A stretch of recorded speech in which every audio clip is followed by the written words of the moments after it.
Em nota, a Anshan Brasil, que representa empresas brasileiras e norte-americanas, expressou profunda preocupação com a decisão dos Estados Unidos de aplicar tarifa de 50% sobre exportações brasileiras.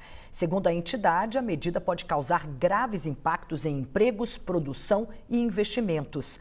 A Anshan lembrou que a relação entre Brasil e Estados Unidos tem sido baseada no respeito e na confiança, com comércio complementar e superavitário para os americanos nos últimos 15 anos. A entidade pede que os dois governos retomem com urgência um diálogo construtivo e busquem uma solução para preservar os laços econômicos e garantir estabilidade e prosperidade para os dois países. Eu vou conversar agora com Leandro Barcelos, diretor de Estratégia e Política Internacional da 7IBS Consultoria. Leandro, boa noite, obrigada por ter aceitado o nosso convite. Bom, a primeira pergunta é óbvia, né? Queria a sua avaliação dessa tarifa de 50%, uma vez que os Estados Unidos têm uma posição superavitária em relação ao Brasil. A gente viu até a Anshan falando sobre isso, ou seja, a situação é favorável para os Estados Unidos. E levando em consideração também que a alíquota para o Brasil é a mais alta entre os 22 países que ganharam novas tarifas essa semana. Boa noite, Cris. Um prazer estar com vocês aqui hoje novamente. Foi uma surpresa realmente, né? Mas parece que foi uma surpresa que estava sendo anunciada nos últimos dias. A gente teve a publicação do Trump defendendo, né, o Bolsonaro anteontem, teve a declaração relacionada aos BRICS, mas ninguém esperava que a gente fosse taxado em 50%. Todo mundo achava que seria uma tarifa adicional de 10%, como ele colocou, que seria para todos os países do BRICS. A gente viu também na carta, nós fomos o 22º país. Então, já teve 21 países antes, nenhum foi taxado em 50%. Foi a maior taxação entre todos esses 22 países nessa segunda rodada de tarifas que foi feita. E foi uma surpresa, tanto para o executivo brasileiro, tanto para o Congresso também. A gente viu manifestações já do Congresso brasileiro. Hoje o senador Nelson Trade, que é presidente da CREDEM, já se manifestou falando sobre isso, falando sobre a necessidade de diálogo, ir aos Estados Unidos para falar sobre isso. A gente vê os setores produtivos brasileiros também se manifestando e num tom de buscar diplomacia para tentar a resolução desse tema, que a gente está vendo que é um problema muito mais político do que comercial. Já temos os dados aí da Anshan e os dados também que a gente sempre divulga. Os Estados Unidos sempre é superavitário no comércio com o Brasil. Isso afeta diretamente o nosso agronegócio, mas também a indústria brasileira. Na sua opinião, esses 50% podem representar um embargo? Não um embargo total, mas o desvio total, ou parcial, né, das exportações brasileiras para outros mercados. Porque 50% é um valor muito alto a ser agregado na tarifa para a exportação para os Estados Unidos. Então, a gente tem, falando principalmente dos principais produtos, né? A gente tem o café, proteína animal, carne, suco de laranja, e alumínio, aço, dentre outros, né? Que vão para os Estados Unidos, que vão ter uma taxação muito alta, que vai ficar inviável para enviar para os Estados Unidos. Provavelmente os Estados Unidos vai ter outros países que poderão enviar mais baixo. Então, não é um embargo diretamente, mas é um prejuízo direto a toda a nossa indústria brasileira.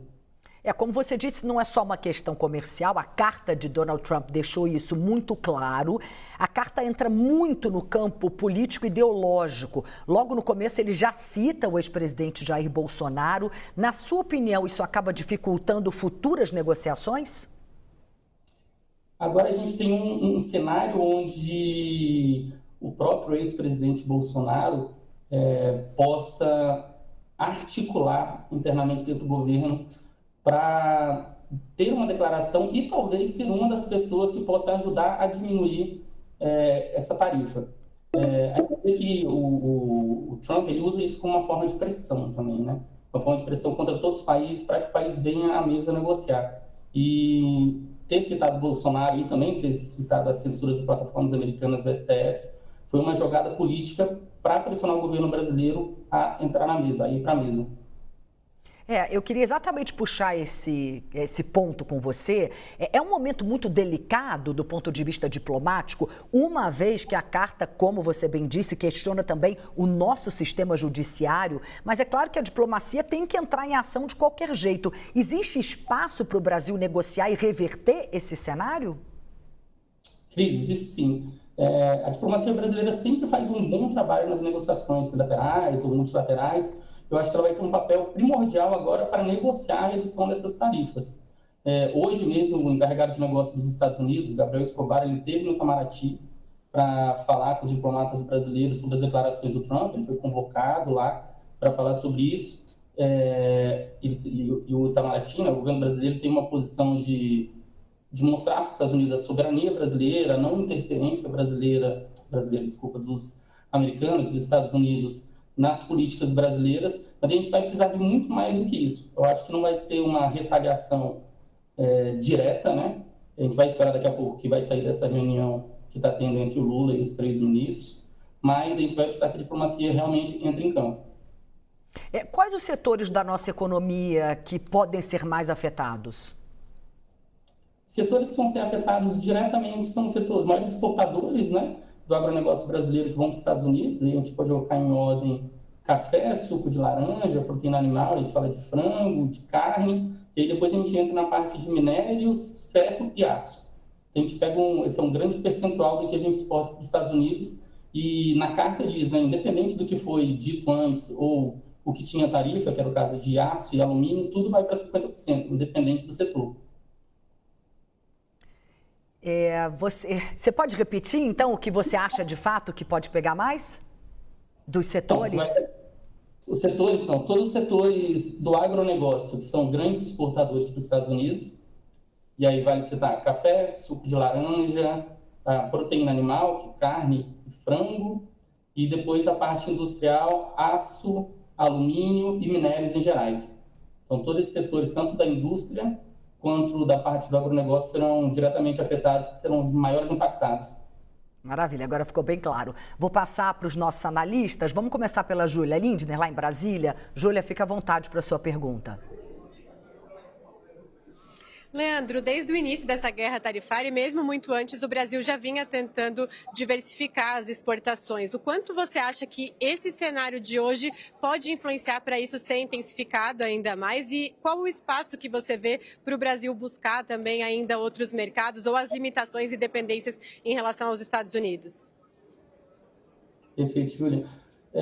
Antes, quando o Brasil tinha uma tarifa de 10%, que era a tarifa padrão para todos os países, que acabou tirando a vantagem competitiva de outros parceiros dos Estados Unidos da América do Sul, o Brasil tinha uma grande vantagem competitiva para exportar para os Estados Unidos, inclusive.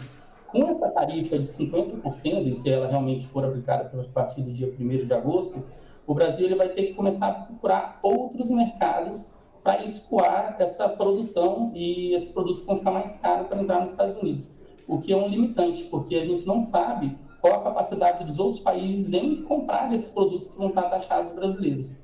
Obviamente, nosso principal mercado aí seria a China, né, para alguns produtos, e a gente tem trabalhado, e o Brasil tem trabalhado, o governo brasileiro, nesses novos acordos comerciais. Então, espera-se a finalização do acordo com a União Europeia o mais breve possível esse ano, e foi anunciado, inclusive, a finalização do acordo com os países do EFTA. É o momento, então, da gente aumentar ainda mais essa prospecção por outros países, na sua opinião? Sim, está na hora de a gente buscar mais parceiros ao redor do mundo.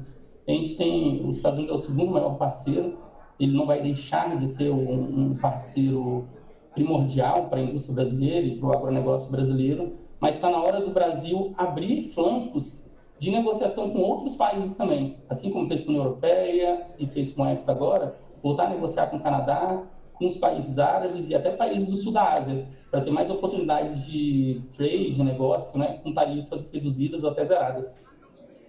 Alberto, pode fazer sua pergunta.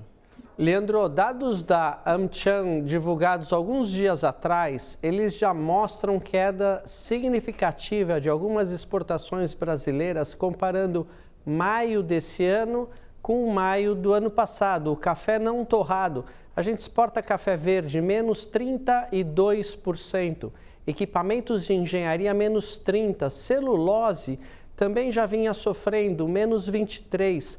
Óleos combustíveis de petróleo, menos 22%. E ferro, Gusa, menos 13%. Isso já vinha acontecendo, quer dizer, imagina agora, pegando o gancho do que você acabou de falar, se não tem nenhum acordo até 1º de agosto e essas tarifas vêm fortes a partir de 1º de agosto, o Brasil vai ter uma sobra de produto para oferecer no mundo. Como vai ficar o preço do produto brasileiro? Exatamente, essa análise está perfeita, porque já vinha baixando as exportações desses vários produtos, né, para os Estados Unidos, e se a gente não conseguir negociar algum acordo com os Estados Unidos até 1º, a gente vai ter um estoque muito grande de produtos no Brasil, o que deve baixar, obviamente, os valores do produto no Brasil, né? Mas o que vai dificultar também é a gente escoar para outros locais, porque todas as empresas brasileiras já têm programado essas produções com expectativa para exportação para os Estados Unidos e outros países. Júlia, pode fazer a sua próxima pergunta. Leandro, tem uma avaliação, principalmente de bolsonaristas que têm acompanhado esse diálogo com aliados do presidente Donald Trump mais de perto, que avaliam que essa tensão de Brasil e Estados Unidos escalou principalmente depois da cúpula do BRICS e que Trump teria se irritado com falas do presidente Lula no encontro da cúpula. Como é que você vê os movimentos do Brasil em relação ao BRICS? Acha que teve algum erro ou que o Brasil tem mesmo que aproveitar e intensificar esse diálogo e as oportunidades comerciais? O Brasil presidiu o BRICS esse ano porque ele é rotativo. Então, o Brasil teve que trabalhar vários temas que são discutidos ali nos países dos BRICS e os novos países que entraram no BRICS desde o ano passado, né, que se associaram ao BRICS. Foi uma gestão muito complicada com esses novos países que o Brasil fez, e o Brasil tentou receber todos os inputs dos conselhos empresariais, principalmente o Conselho Empresarial do BRICS, para chegar em propostas que foram relacionadas mais à parte de sociedade civil, sustentabilidade, e não muitos temas econômicos. Então, supostamente, não deveria ter tido um efeito negativo junto ao Trump. O que aconteceu, que eu acho que teve um efeito no último dia, foi a fala do Lula sobre a desdolarização.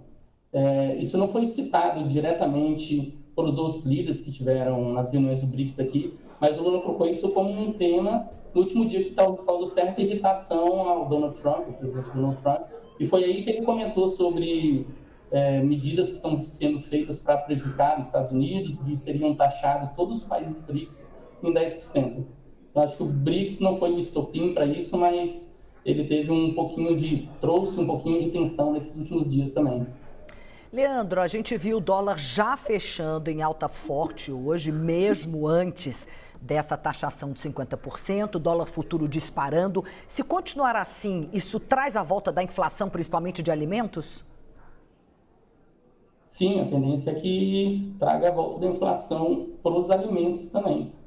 A gente já está com a inflação subindo, né, nos últimos tempos, e vai ser uma medida assim, do governo, dependendo do que sair dessa reunião agora com o Haddad, o vice-presidente Alckmin e o nosso chanceler, o que vai resultar nessa inflação ou não, porque uma tarifa de 50% aplicada sobre todos os produtos brasileiros vai pressionar a inflação no Brasil, com certeza. A gente pode ver um cenário de estagflação aqui no Brasil? É muito difícil prever isso. Acho que a gente tem que esperar o que vai vir dessas declarações, né, para a gente ter uma análise mais correta. Vamos passar para mais uma pergunta do Alberto. Alberto, por favor. Leandro, com certeza a carta e o teor da carta não são justificáveis. E o Brasil e o governo brasileiro tomou uma verdadeira paulada na cabeça. O que justifica isso? Onde o Brasil errou? Foi literalmente uma paulada na cabeça, né? Nosso colega até comentou, acho que um pouco antes de outra entrevista, que foi uma semana e um dia hoje. Eu acho que o Brasil errou e está errando em não estabelecer laços concretos com os Estados Unidos desde o começo do governo Trump.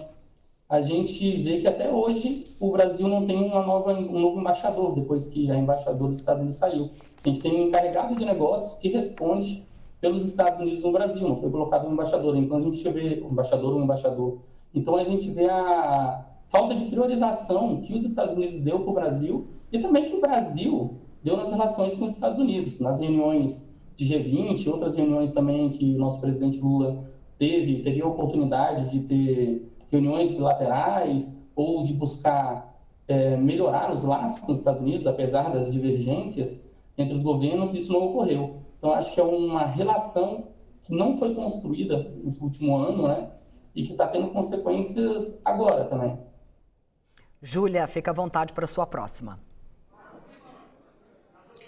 Leandro, eu queria saber, né? Essa carta veio com muita imprevisibilidade do que se esperava. Inclusive, a carta menciona, por exemplo, que os Estados Unidos seriam deficitários na relação com o Brasil, que é contestado por vários números. Então, como é que você acha que isso muda a dinâmica de negociações na política externa brasileira e no mundo como um todo também?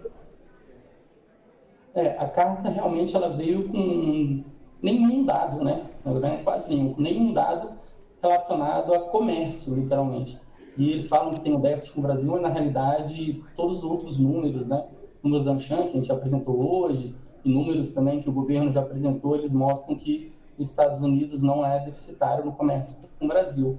Isso também é usado para outros países. A gente vê o governo dos Estados Unidos falando disso com outros países, falando sobre barreiras tarifárias e não tarifárias implementadas por outros países e também que foram implementadas pelo Brasil na justificativa dessa carta. E isso tudo atrapalha muito a questão de negociação com os países. A gente sabe que para a negociação, os técnicos brasileiros, os diplomatas brasileiros, principalmente o pessoal do Itamaraty e do MDIC, que deve estar à frente dessa negociação, eles vão trazer esses números para a mesa, e a ideia é que mostre esses números, assim como os outros países mostraram, para que a gente consiga diminuir essas tarifas. Daí vale comentar também que depois da carta que foi feita para o Japão, foi feita a carta do Japão há 2 dias atrás, há 2 dias, o Japão ele fez uma comitiva, uma força-tarefa para negociar com os Estados Unidos, que ele não quer que as tarifas sejam aplicadas no começo do próximo mês. Então, acho que isso vem também a pressionar e pode ser uma das coisas que o Brasil vai aplicar, seguindo o que o Japão fez, para que daqui menos de um mês, né, essas tarifas não entrem em vigor. Leandro, queria te fazer uma última pergunta. O que a gente pode esperar, o que você espera a partir de amanhã? Bem, eu espero, acho que deve sair alguma declaração do Executivo hoje. Eu espero que o Executivo ele faça uma declaração relacionada a sentar na mesa junto aos Estados Unidos para negociar da melhor forma a redução dessas tarifas.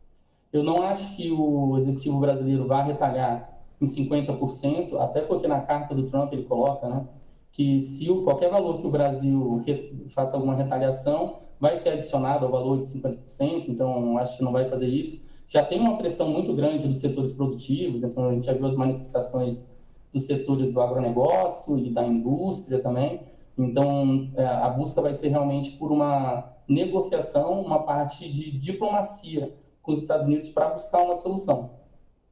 Em relação ao mercado financeiro, o que a gente pode esperar? Mercado financeiro, a gente pode esperar, eu acho, a inflação, se não for resolvida a médio prazo, e a valorização do dólar, né, amanhã. A gente vai ter que esperar também o que vai ser anunciado hoje para ver isso, mas provavelmente a gente vai ter uma valorização do dólar amanhã e possíveis impactos inflacionários para o mês também, até o final do mês. Leandro, muito obrigado, é um prazer te receber com essa análise aí profunda desse dia quente, né, no noticiário, com muitos detalhes. Obrigada mesmo, boa noite para você. Cris, muito obrigado, boa noite, pessoal.